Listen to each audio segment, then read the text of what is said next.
Welcome back to another technical deep dive here in the debug zone. Today we're tackling a big question and breaking it down with insights from other users.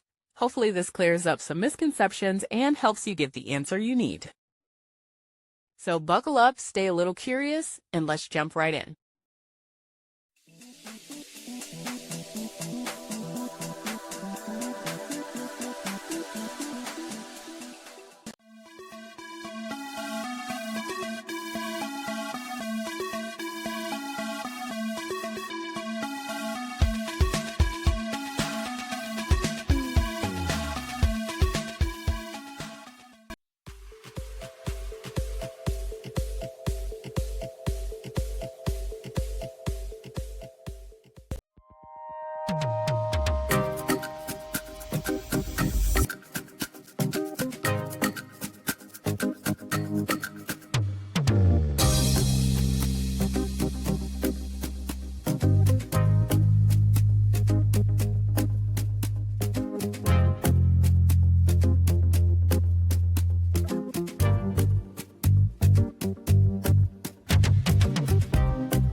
And that's a wrap.